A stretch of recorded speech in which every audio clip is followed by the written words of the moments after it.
दोस्तों, grow apps को लेकर बहुत सारे म्यूचुअल फंड इन्वेस्टर परेशान है। परेशानी ये हो रही है कि जैसे ही उनका नया एसआईपी जा रहा है या फिर लमसम कर रहे हैं ग्रो ऐप्स के जरिए, तो उनको एक नया फोलियो नंबर मिल रहा है, वो भी डीमेट फर्म में। अब दिक्कत ये हो जा रही है कि पहले से उनके पास एक फोलियो नंबर था, लेकिन जैसे ही नया एसआईपी नया लमसम कर रहे हैं तो उनको एक नया फोलियो नंबर मिल रहा है, वो भी डीमेट फर्म में। और पहला जो फोलियो नंबर था वहाँ पर जो इन्वेस्टमेंट होता था वो एसओए में होता था। तो इसको लेकर काफ़ी बहुत सारे इन्वेस्टर परेशान हैं। तो चलिए मैं आपको इस वीडियो में बताऊंगा कि कैसे आप इस प्रॉब्लम को सॉल्व कर सकते हैं। देखिए, मैं ऑलरेडी इस पर एक वीडियो बना चुका हूं जिसको देखकर बहुत सारे इन्वेस्टर अपने प्रॉब्लम को सॉल्व कर चुके हैं, और इसी वीडियो पर सबसे ज़्यादा पूछे गए सवाल का रिप्लाई मैं इस वीडियो में आपको देते चलूँगा। तो देखिए, सबसे ज़्यादा सवाल ये पूछा गया है कि यहाँ पर ग्रो ऐप्स के जरिए पहले न्यू एसआईपी शुरू करे या फिर ऑप आउट करे। तो देखिए, आपको सबसे पहले यहाँ पर ऑप आउट जाके करना पड़ेगा। ऑप आउट आप कर लोगे, उसके बाद आपका एसआईपी जाएगा तो एसओए में जाएगा। अब ऑप आउट आप कैसे करोगे? तो एकदम इजी प्रोसेस है। ऑप आउट करने के लिए आप अपने मोबाइल में ग्रो ऐप्स ऑन करें। ग्रो ऐप्स ऑन करने के बाद आप म्यूचुअल फंड के ऑप्शन पर जाए। म्यूचुअल फंड के ऑप्शन पर आप जाइएगा तो वहाँ पर ऊपर में एक सर्च का ऑप्शन आएगा। वहाँ पे सर्च के ऑप्शन पर आपको जाके वहाँ पर ऑप आउट लिखना है। जैसे ही सर्च करोगे नीचे आपको ऑप्शन आ जाएगा, उस पर क्लिक करोगे तो फिर वहाँ पर ऑप आउट करने का ऑप्शन आएगा।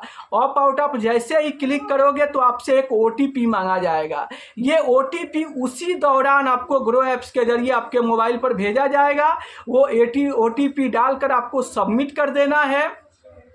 जैसे ही आप सबमिट करोगे आपका यहाँ पर ऑप आउट का रिक्वेस्ट आपका सबमिट हो जाएगा। सबमिट होने के बाद यहाँ पर 24 घंटे के बाद ये इनेबल हो जाएगा, और जब इनेबल हो जाएगा उसके बाद आप एसआईपी करोगे, लमसम करोगे, तो वो आपका एसओए फर्म में होगा। यानी जो आपके पास पहले से फोलियो नंबर था उसी फोलियो नंबर में आपका एसआईपी का यूनिट अलॉट होगा, और लमसम भी करोगे तो आपका यूनिट अलॉट पुराने फोलियो नंबर में ही होगा।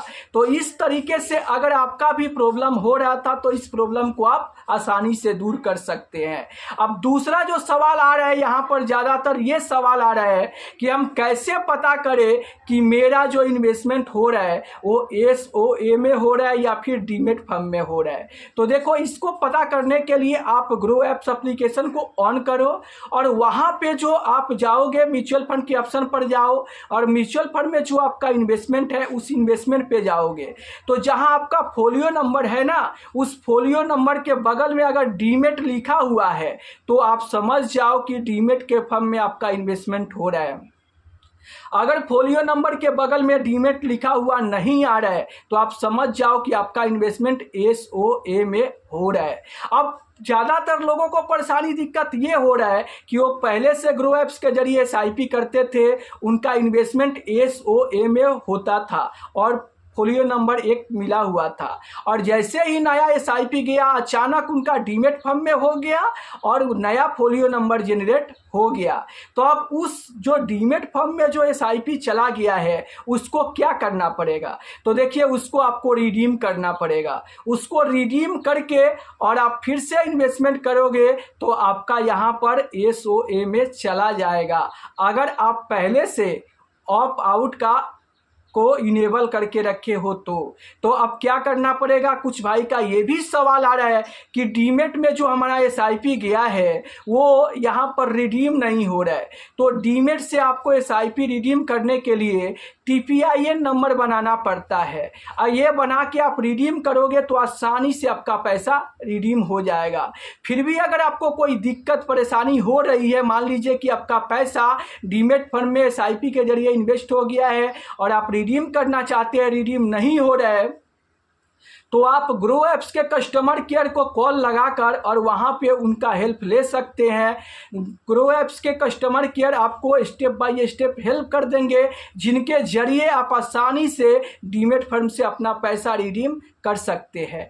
तो फिर भी अगर आपके मन में कोई सवाल हो तो आप नीचे कमेंट करके पूछ सकते हैं, मैं उसका रिप्लाई अगले वीडियो में दे दूंगा। अब चलिए आज का जो अगला सवाल आया है उसका मैं रिप्लाई देते चलता हूं। तो आप स्क्रीन पर देख सकते हैं, ये सवाल आया है कि अभी कहाँ लमसम करें 10 इयर्स के लिए। तो देखिए अगर अभी आप लमसम इन्वेस्टमेंट करना चाहते हैं और आपका टाइम पीरियड 10 साल का है तो आपको यहाँ पर बेफिक्र होकर स्मॉल कैप फंड में इन्वेस्ट करना चाहिए, क्योंकि 10 साल के टाइम पीरियड के लिए स्मॉल कैप म्यूचुअल फंड आपके लिए बेस्ट हो सकता है। और यही ऐसा फंड है जो आपके पैसे पे शानदार रिटर्न बना के दे सकता है। तो अगर आप लमसम करना चाहते हैं तो स्मॉल कैप फंड बेस्ट हो सकता है। अब बेस्ट स्मॉल कैप फंड कैसे ढूंढे, मान लीजिए आपके मन में सवाल आ रहा है, तो आप यहां पर फोकस करें कि जो पुराने म्यूचुअल फंड है, मान लीजिए जो ये पुराने स्मॉल कैप फंड है वहां पे आप फोकस करें और उसका जाकर आप पास्ट परफॉर्मेंस हिस्टोरिकल डाटा देखें कि वो जब से लॉन्च हुआ है तब से वो कैसा रिटर्न बना के इन्वेस्टर को दे रहा है। तो अगर कोई स्मॉल कैप फंड पुराना है और वो लंबे समय से शानदार परफॉर्मेंस कर रहा है, अच्छा रिटर्न बना के इन्वेस्टर को दे रहा है, तो वहां पर आप इन्वेस्ट करने के बारे में सोच सकते हैं। चलिए अब मैं आपके सामने अगला सवाल रखता हूं और उसका रिप्लाई देते चलता हूं। तो आज का जो अगला सवाल है वो आप स्क्रीन पर देख सकते हैं, ये मोरिया जी का सवाल आया है। ये लिख रहे हैं कि सर जी 40 लाख का SWP करना है, एक फंड में करूं या 10 लाख का 4 फंड में करूं? Kotak multi cap fund, HDFC mid cap fund और Motilal large and mid cap fund, SBI Magnum mid cap fund में SWP करते हैं या कोई 4 फंड बताए जिसपे कर सकते हैं। देखिए अगर आप यहाँ पर 40 लाख रुपया इन्वेस्ट करके और SWP करना चाहते हैं तो एक फंड के करने से बेटर होगा कि आप 4 फंड में करें, क्योंकि एक फंड में आप SWP करोगे तो काफ़ी ज़्यादा रिस्क होगा। अगर चल के वो फंड परफॉर्मेंस ना करे तो आपको रिटर्न नहीं मिलेगा। इसलिए एक फंड में 40 लाख रुपया इन्वेस्ट ना करके आप 4 फंड में इन्वेस्टमेंट करें और वहां से चारों फंड से अगर आप SWP की शुरुआत करते हैं तो ये आपके लिए एक सही डिसीजन होगा और सही सिलेक्शन होगा। तो 40 लाख रुपए है तो आप 4 फंड यहां पर सेलेक्ट करें और 10-10 लाख रुपया वहां पे लमसम कर दे और वहां से SWP की शुरुआत करें, तो ये आपके लिए सही डिसीजन होगा। अब 4 फंड आपने सेलेक्ट कर लिए हैं, तो आप सेलेक्ट किए हैं तो चाहो तो यहाँ पर भी SWP की शुरुआत कर सकते हैं। आपने टाइम पीरियड नहीं बताया कि कितने साल के लिए आपको यहाँ पर SWP करना है। अगर आप टाइम पीरियड बताए होते तो मैं यहाँ पर सजेशन कर सकता था कि किस फंड में आपको इन्वेस्ट करना चाहिए था और किस फंड से आपको SWP करना चाहिए। अगर समय नहीं बताए हैं तो आप जिस फंड में चाहते हैं वहाँ पर इन्वेस्ट करके और वहाँ से SWP की शुरुआत कर सकते हैं। एक फंड में ना करके आप 4 फंड में करें तो ये आपके लिए एक सही डिसीजन हो सकता है। तो अभी तक आप चैनल को सब्सक्राइब नहीं किए हैं तो चैनल को सब्सक्राइब कर दीजिए, वीडियो को लाइक कर दीजिए, क्योंकि मैं अपने चैनल पर एक से एक बढ़ के आपको जानकारी देते रहता हूं जिससे आपको इन्वेस्टमेंट जर्नी में काफ़ी हेल्प मिलता है।